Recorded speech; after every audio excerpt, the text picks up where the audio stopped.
What? Yo, welcome to the journalistdj.com. I just said yo because we have a rapper in the house, so I need to get my ego on. Or how should I address it? Should I go like, yo, what's up, Gigi? Or should I say, Tokoza, Gigi? Whichever you prefer, whichever you prefer. Yeah, Nothing man. is ever that, yeah. Gigi Lamayne needs no introduction, ladies and gents. She's a rapper, she's an entrepreneur, she's many things, you know. And today I've interviewed her as a rapper, I've interviewed her as an entrepreneur, as a rapper when she started rapping back in the day, an entrepreneur when she went into the Uber business a few years ago, and today I'm interviewing her as a spiritual leader. Correct me if I'm wrong. Am I right? I don't know about leader, but definitely a spiritual scholar. Oh. A spiritual, I don't know. If anything, I do feel like I'm still learning a lot of things. But yes, my life has changed very drastically from the last time you and I spoke. And it definitely has to do with my spiritual journey. And, you know, that's why we're here. But before we even get to that, you know, like the country is in flames right now. So how are you, Gigi? Are you good considering what's happening in the country right now? I think I'm just, I feel like I'm in a very bad sci-fi movie. It doesn't feel real at all to me. I've been watching a lot of footage from the past 15, 20 years about some people even prophesying that this was going to happen. You know, the likes of Credo Mutwa. I've heard some very beautiful poems by some people as well. And it's just really disturbing that as accurate as those prophecies were, they're coming true and we're all alive to see it. So I'm just in a limbo state of shock, I think, more than anything, that this is something that is happening in my lifetime. For me, I think that's the general feeling right now. You know, interesting that you should mention Credo Mutua and people that, you know, have prophesied that this is going to happen. I was gonna, that was going to be like my fourth question. Really? I was gonna ask you. Telling the future already. No, I was gonna ask you. Did you see this coming? Not even. I just think for anyone who is spiritual at this time, and even for you, it would be very strange if you didn't ask me about some of the things going around, just some of the prophecies and all that, you know. So I'm very happy that that is something you've seen, and you know, if we have to talk about it, you know, more in depth, and I think just knowing that somebody is reading up on the right things for me is important at this time. I think the one thing we need the most is spiritual knowledge. So yeah. Yeah. So I mean, I was shocked when I saw you posting pictures of, you know, your Gogo side, you know, of your traditional side that I've never seen before, and I was like, whoa, what's going on? But obviously, I know there's a deeper story to that. So, you know, I know some things are sacred, but of what you can talk about, like when did it all begin for you? It didn't even begin with me. I come from a lineage of traditional healers, prophets, Amawosana. For some people, they know them as Abu Mujaji. That's what they'd call them. And this has been a lineage, I guess, it was almost kept from me, I believe, because the last two generations before me felt the need to westernize themselves. A lot of, you know, speaking of the church rather than traditional practices, even though they were being done, I do feel like that was pushed to the side. I mean, I was taken to a Catholic school. I'm not even Catholic. There were just all these different frameworks that were already created around what my belief system would look like. And I think at about the age of 11, I just started experiencing very strange things at school. I was in boarding school at the time, just seeing things, dreaming of things, feeling things. And it was brought to my parents' attention. I was removed from the boarding school at the time also because I had faced just like a lot of bullying and all that, and I became a day scholar. But that didn't stop, from about the age of 11, something people don't even know. And I guess this is going to be the first time I even, tell people I wasn't sleeping on my own because I was seeing things. I would come back and see things. I'd come back and tell people things, and then things would happen and so on and so forth. But also because there was so much happening around me as a child, just a very dysfunctional household and the bullying, I wasn't able to concentrate on, and my family wasn't able to concentrate on what was going on. I went through university, and then I was just always very infatuated with the spiritual world around, but it was always in the eyes of very, believe it or not, like Halloween, very, very scratching the surface, like Halloween, oh, what's that? Oh, it's Sangoma, I'm a Sangoma, you just pray, get it. It was very superficial, my understanding of the spiritual world. And I won't lie, I will say that it was very Western. Up until I think I got to Wits, I studied anthropology. One of the biggest things for me was culture and anthropology. And I started, in anthropology, they teach you to understand rather than to judge. And I think that's when I walked into that conversation. And it's so strange the way Abadala work and how God works, because it was only up until I got into a very toxic relationship that my awakening began. So I, in hindsight, think that the awakening was as a result of my ancestors not liking the situation I was in. And maybe my calling shouldn't have come when it came, but I feel that it happened in order for me to be protected in the physical sense and in the spiritual and mental sense. So for anyone who knows, in 2018, I was hospitalized. I tried to take my life, and I was told it was, depression. I was told, there were just so many things. But the weird thing for me that I kept asking is that why are we calling it depression when it is a certain situation that made me feel that way? And when I'm not in that situation, I don't feel depressed. Then obviously psychologists and doctors started calling it different things. Oh, it's situational depression. It's the situation that you're in. And I said, but that can't be depression, because with depression, you can sit alone now and fall into this big dark hole. But for me, it's a person. For me, it's a record label. For me, there's certain spaces where I just feel that heaviness. And my awakening happened when, I tried to take my life. I got into hospital, and when I woke up from there, I never was the same.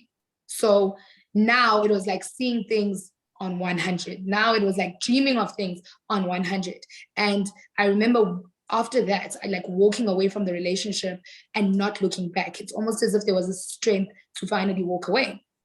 But I start experiencing people around me that I do not particularly know, but I can describe. And I had to go back to my to my family, because now I'm just like, I'm not taking antidepressants. I'm not receiving any clinical help. People have checked, like, I'm fine. I've been to psychologists, I've been to psychiatrists, although it's been deemed as this in the Western world. What is going on with me? And, bless my mom's heart, I think there's always a sense of protection coming from a parent, especially a parent who is, lived their lives trying to move away from that for whatever reason. I'll never judge her, but I'm just glad that she is back where she's supposed to be. And all these secrets start coming out in the family about how my great-grandmother, who I was named after, had this gift. She was this, and her mother was that, and her mom was taken by water and never found. About how we come from a very sacred place in Zimbabwe. And I'm only the third generation out of that. About how a previous ancestor was actually a musician, Imboyi particularly.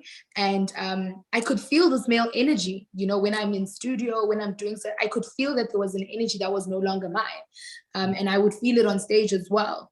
Until it got to a point where I could actually describe these people and how they looked.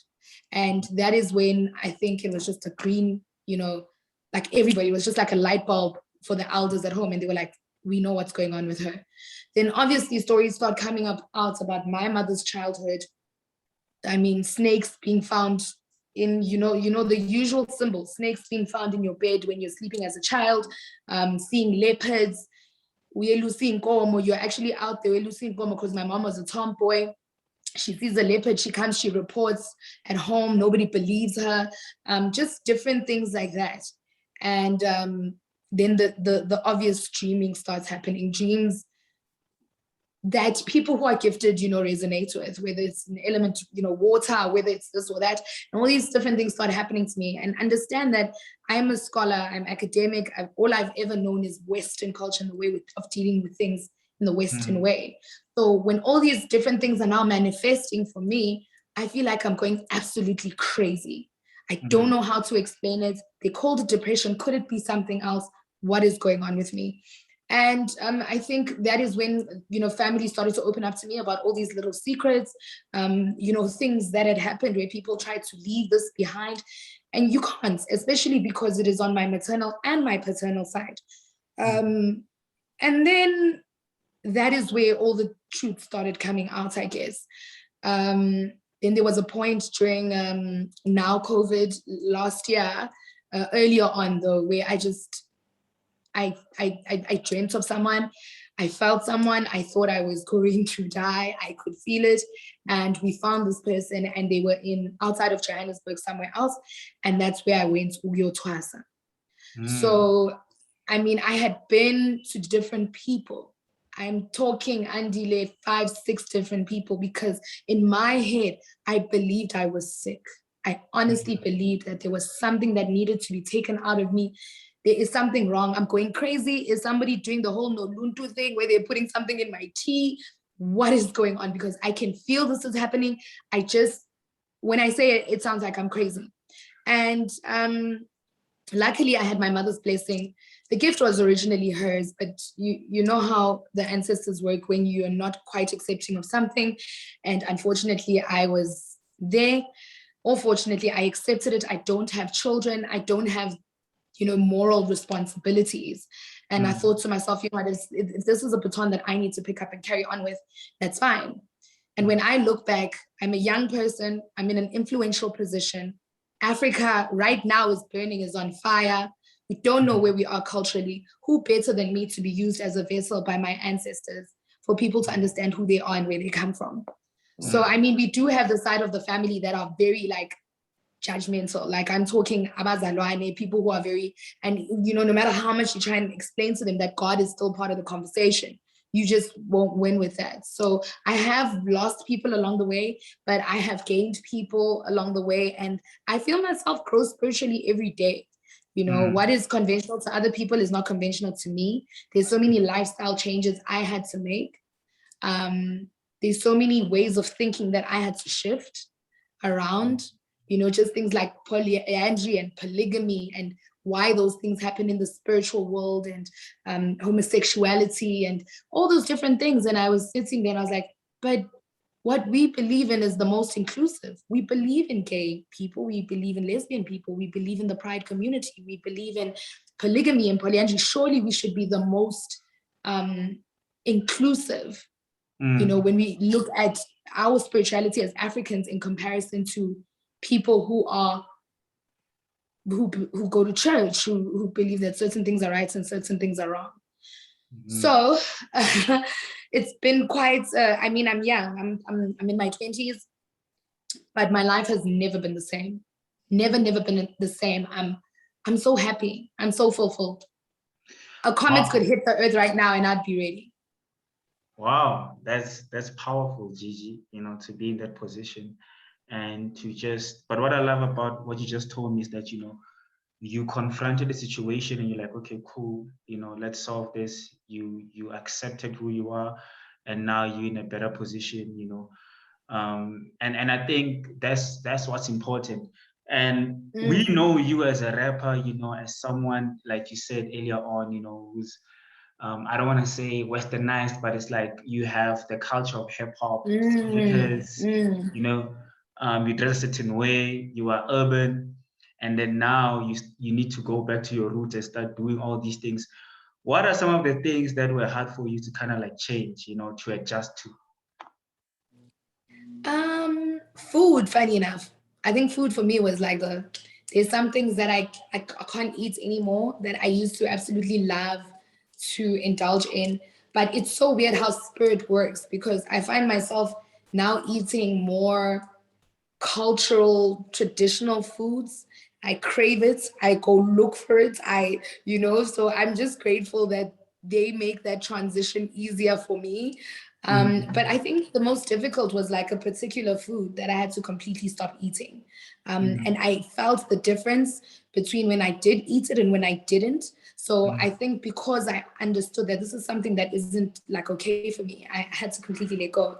I mean, just even partners and your selection, are they accepting of the person or not? Is this person good for you spiritually? Does this person understand what it means to be with someone who is spiritual? Do they understand that sometimes we won't be able to do the same thing together? Do they there's just so many layers of it, and I guess that's where that comes in, where you need to have a mature partner. You need to have a partner who constantly wants to research and know about themselves. And like I said, I'm very lucky that Abadala have presented me with those suitors. I'm not particularly with anyone in terms of marriage, but the people who have crossed my path since I've engaged with my gift are definitely better than the people I was engaging before. And I think now it's because I walk in spirit and I look at people with a spiritual eye. So I'm able to decide for my future, who this person will be or how they'll be. And I'm navigating through life that way.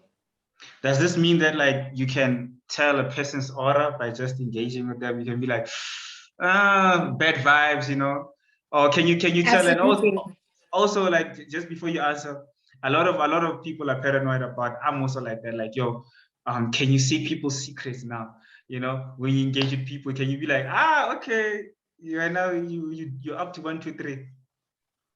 I mean, our Tala are not there to just like play Mickey Mouse with you. So it's not like, I saw you had bacon and eggs for breakfast. They're not gonna. It's more serious things. Things like he has a child that he hasn't told you about, or he's married, or dire things that could affect your future together. I mean, there was a situation I had where this person, there was another person, and I kept saying, and I kept describing the person, and I said, there's a lady that looks like this. Who is this? And the problem with this guy is that he wasn't on social media. So I couldn't even go and do normal research, but I was convinced. And it just ended. And only afterwards, I found out from other people that in actual facts, like there was a baby mama, there was an on and off situation.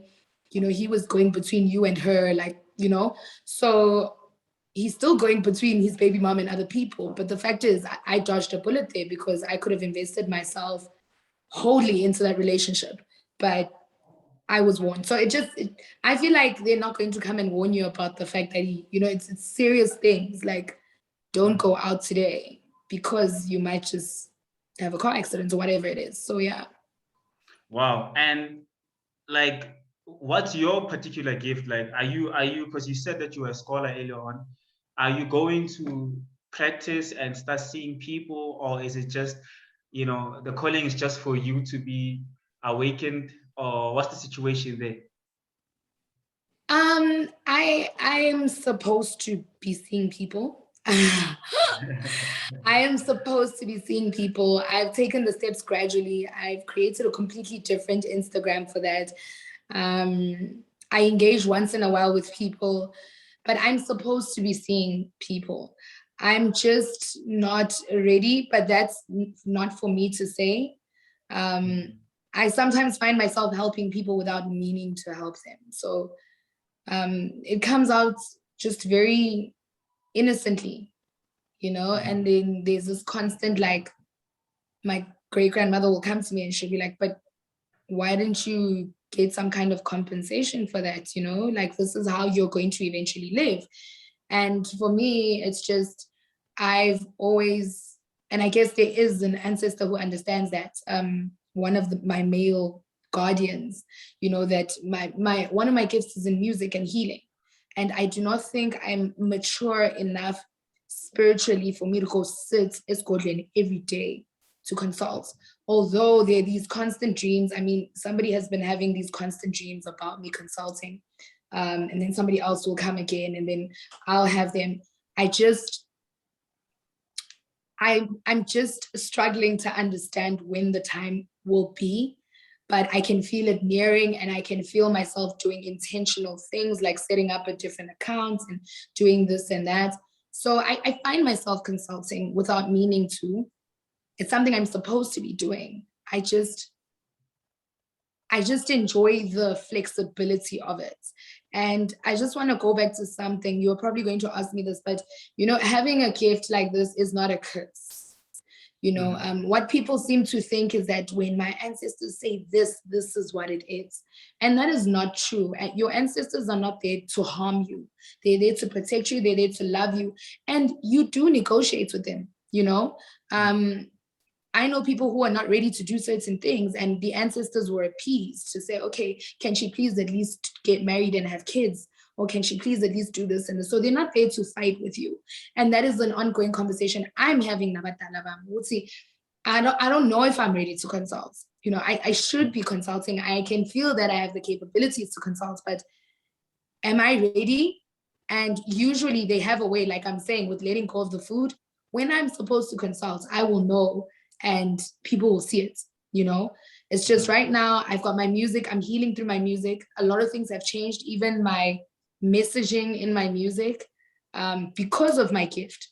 So when that time comes, it will happen. Like, I don't want to feel like I won't also be doing it out of I want to feel that, okay, now I'm ready. Because I was going to ask you, like, you know, I guess you just touched on it. What does it mean for your music now? You know, does it mean that it's limited? You only have like two more albums left? Or, you know, what does it mean? It definitely means that I'm changing the kind of, I mean, I'm still I'll always root myself in hip hop, you know.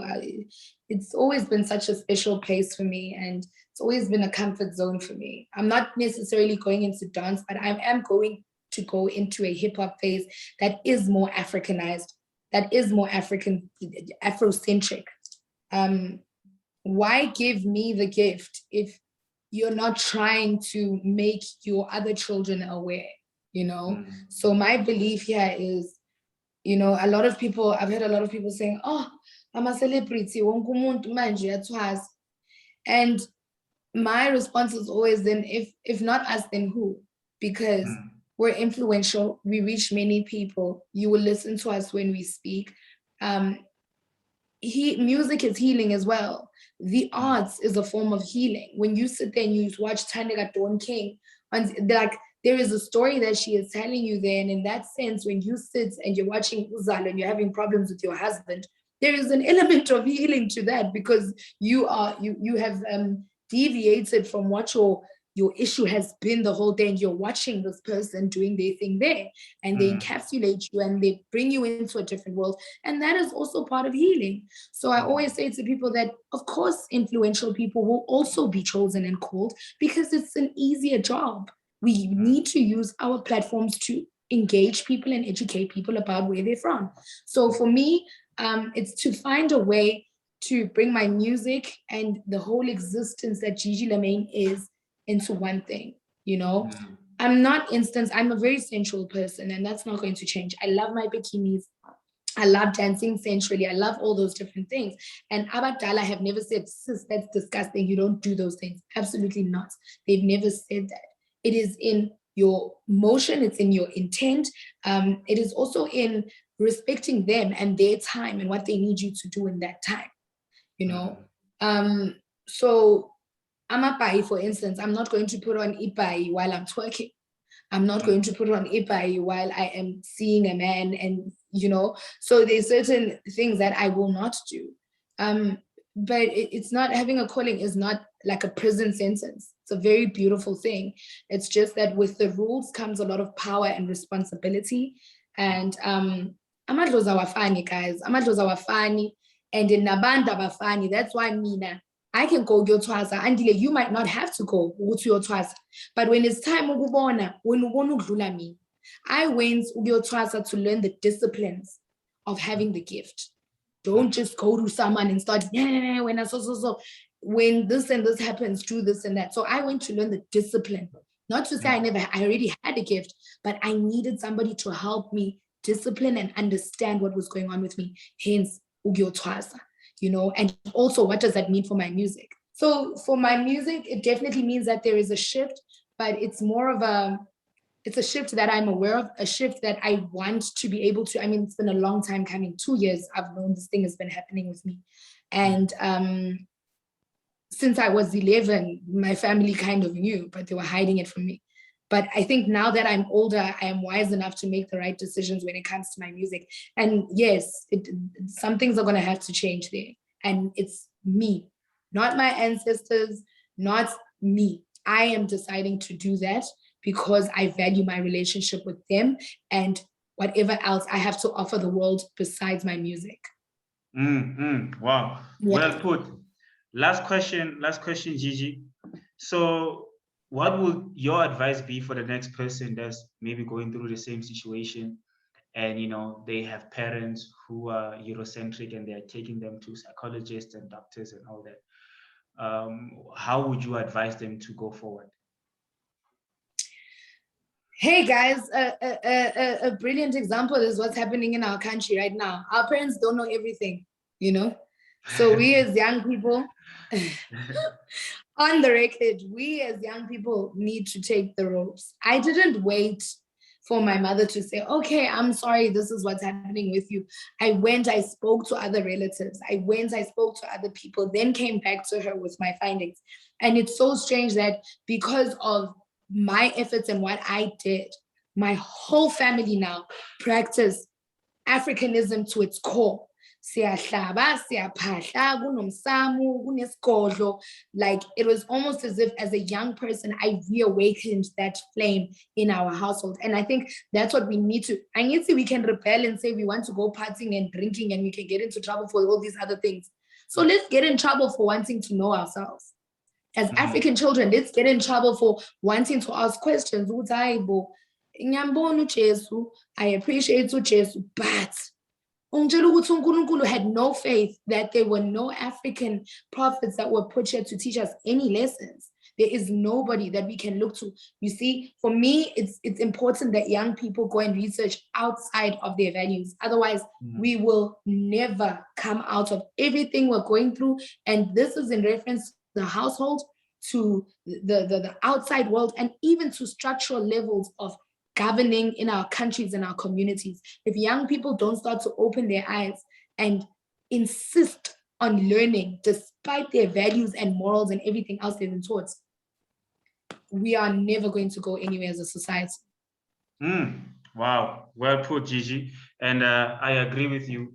And I think a lot of people are going to learn, from this interview. We could go on and on and on, but I don't want to make it too long.